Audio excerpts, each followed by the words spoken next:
अगर आपको तैरना नहीं आता तो भूल जाइए कि आप जिंदा घर वापस लौट सकते हैं। नमस्कार दोस्तों, मेरा नाम अमन तोमर। मैं बात कर रहा है नोएडा में मैं युवराज की दर्दनाक मौत के पीछे की कहानी। अगर आप कहीं पर डूब रहे हैं तो आपको बचाने वाला कोई नहीं होगा। वो वीडियो बना सकता है लेकिन आपको बचा नहीं सकता। आज 27 साल के युवराज मेहता ने अपनी जान दे दी। ये कहानी बहुत ही दर्दनाक थी। वो धीरे धीरे गड्ढे में डूबता जा रहा था और अपनी जान की गुहार लगाता रहा, लेकिन किसी ने उसकी मदद नहीं की। ऐसा नहीं, वहां पर वो अकेला था। उसके सामने उसका रोता हुआ पिता खड़ा था और साथ में पुलिसकर्मी भी थे, लेकिन किसी ने उसकी मदद नहीं की। युवराज चीख चीख कर बोल रहा था कि पापा मुझे बचा लो, मुझे तैरना नहीं आता। उसको बचाने के लिए उनके पास सामान था और रेस्क्यू करने की ट्रेनिंग भी थी, लेकिन वो गड्ढे के किनारे खड़े रहे और तमाशा देखते रहे। युवराज चीख पर प्रशासन का जवाब था कि पानी बहुत ठंडा था और पानी के अंदर लोहे के सरिये हैं जिनसे हमारी जान को खतरा हो सकता है। आज कल्पना कीजिए कि आप अपनी जान को हर वक्त खतरे में डालकर घर से बाहर निकलते हैं। किसी भी पल में आपकी मृत्यु हो सकती है। सामने जो सिस्टम खड़ा था वह एक से बढ़कर एक बहाने दे रहा है। यह डर का माहौल है कि जमाने में 27 साल नौजवान की जान से ज्यादा खाकी वर्दी वालों को पानी में गीले डरती रही। अगर आपको तैरना नहीं आता तो तैरना सीख लीजिए, नहीं तो आप समझदार हैं। 16 जनवरी को ग्रेटर नोएडा में जो दुर्घटना हुई उसने पूरे देश को हिलाकर रख दिया। 27 साल का युवराज मेहता मारुति विटारा से घर लौट रहा था।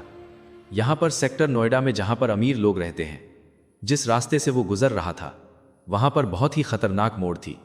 न तो रास्ते पर कोई लाइट थी और न ही कोई चेतावनी बोर्ड था जो बता सके कि यहां पर जान को खतरा है। कोहरे की धुंध में युवराज को रास्ते का टूटा हुआ किनारा नहीं दिखाई दिया और उसकी कार उस गड्ढे में जा गिरी।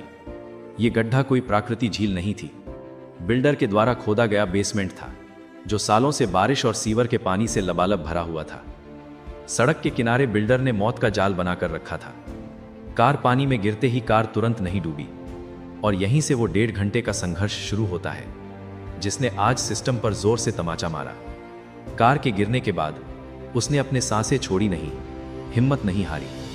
वो कार की खिड़की से कार की छत पर खड़े होकर रात के 12 बजे उसने अपने पिता राजकुमार मेहता को कॉल किया और बोला, पापा मुझे बचा लो। उसके पिता घबराए हुए घटनास्थल पर पहुंच गए और वहीं से उन्होंने पुलिस को बुला लिया और फायर ब्रिगेड वालों को भी बुला लिया, लेकिन किसी ने उसकी मदद नहीं की। वो कार की छत पर अपनी जान की गुहार लगाता रहा।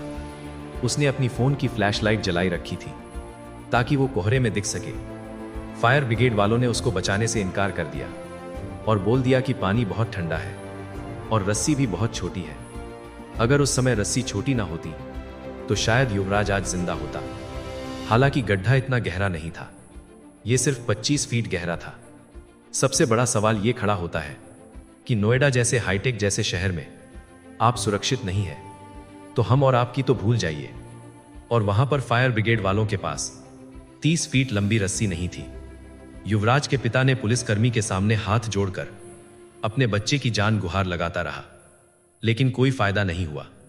पुलिसकर्मियों ने बहाना दिया कि पानी में लोहे के सरिया हो सकता है, हम कैसे कूद सके, इससे हमें खतरा है।